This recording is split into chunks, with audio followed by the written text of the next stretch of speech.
We're one of the fastest growing chocolate brands in the world. That's how we get children out of child labour. That's how we change the industry.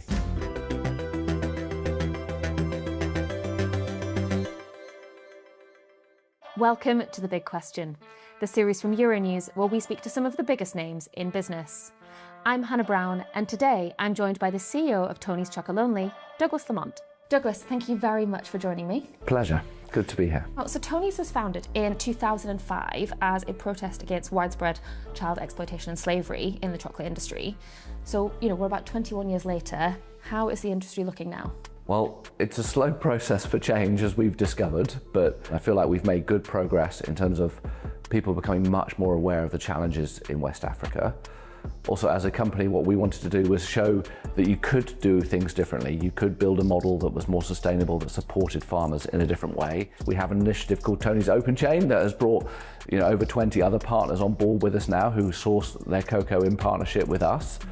But we're still a very small percent. We're about 1% of the total industry, and we need further change to happen to deliver for farmers in West Africa. So just to give us some context, how big is the chocolate industry in Europe in 2026? The total size is about a 42 billion category in Europe, so it's pretty massive. And then when you look at the sort of global industry, it's more than double that again. It's a huge global product. But 60% of the world's cocoa comes out of West Africa, Ivory Coast, Ghana, and so that puts a lot of pressure on making sure that the model in West Africa is right to avoid exploitation of the cocoa farmer. What kind of percent of that industry would you think is still kind of fueled by exploitation? Well, I think the reality is an entrenched problem, and even in our supply chain, we track and monitor child labour every year, and you discover cases of child labour. Our average as we go out into meet every family is around 4% of households where we discover cases of child labour. Within industry, that's typically been over 40%. So, a huge problem that continues to exist. And what we see from a living income perspective, less than 40% of families working on cocoa farms are earning a living income. And how do you actually go about uncovering and solving kind of exploitation within the supply chain? So we have a model called the 5 sourcing principles, and that starts with traceability. So making sure that we know every single farm that our beans come from. We then work, in partnership with farmers to build a strong farmer base. We give them long-term contracts, asymmetric contracts. So we will always buy from them at the living income price. They don't have to sell to us. If they get a higher price from somewhere else, it puts the power in their hands. But the commitment is that we pay a living income reference price, which right now we're paying a 45% premium to the farm gate price in West Africa. That combination of things means the farmer has a little bit more money in his pocket, can invest in his farm, and can afford to send his children to school. Your brand name, Tony's Chocolonely, obviously that lonely part came from your founder feeling kind of quite isolated in his fight against exploitation. How do you think that is changing? Do you still feel lonely? No, I think we're feeling less lonely. I think in 2 ways. So we have an initiative, as I said, called Tony's Open Chain, where we offer our cocoa sourced ethically to anybody that wants it. And we have many partners, including private label brands like Albert Heijn and Waitrose, come on board and support us and buy their cocoa through us, and brands like Ben & Jerry's. Sourcing their chocolate for their ice cream through us. So that means that we're not just Tony's as a brand, it's a collective now of 22 Mission Ally partners, which I think is fantastic. If you're going to solve these entrenched problems in the supply chain, we have to collaborate in the supply chain. Let's compete at shelf, but let's collaborate in the supply chain.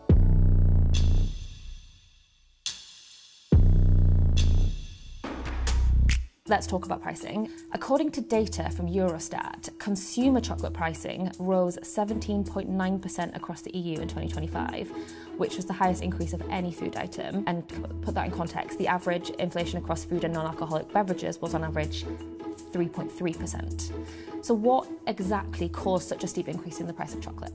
So the main point was the cocoa itself went up 5 times in price. So 500% increase in the cost of cocoa. 2 bad harvests in a row as a result of 2 different things, one very dry and then very wet, and then the second year almost the other way round, which meant that you had 2 very bad crops, and global demand for cocoa continues to rise. That combination drives really low yield and high demand, and then the economics follow from there. The prices spiked. If we're going to survive as a business and to be able to make the numbers add up, we needed to pass prices through to consumer to make sure that the farmer didn't pay the price for that. And so how are we looking now? Are we going to see more steep rises in 2026? So again, the prices have now on the ground in West Africa gone completely the other way. So we've seen a massive decline in the cocoa price. As a result of prices going up, consumer demand falls away, a better crop, and you get into this reverse situation. Again, really frustrating from our point of view. We're not celebrating those low prices in the market. What we want is a consistent, strong living income price for the farmer, which is now substantially above where the price is today. Everyone buys 12 months forward, so what we're buying now will be fed through into consumer prices in a year's time. And right now everyone's selling cocoa that they bought at very, very high prices.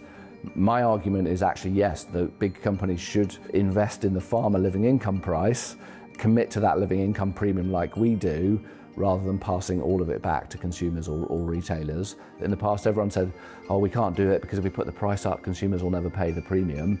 We're seeing consumers on the whole paying those premiums. So that money is there to invest in the farmer. And that's how we create a more stable industry. That's how we get children out of child labour. That's how we change the industry. Do you think there's anything that needs to be done around the public perception of prices? Tony's Chocolonely is often seen as a more premium priced chocolate, but is it a premium chocolate, or is it just what exploitation-free chocolate costs? We don't see ourselves as sort of a super premium brand, and actually part of the reason that our bars, people perceive us to be expensive, is because our bar is really big and chunky compared to most bars on shelf.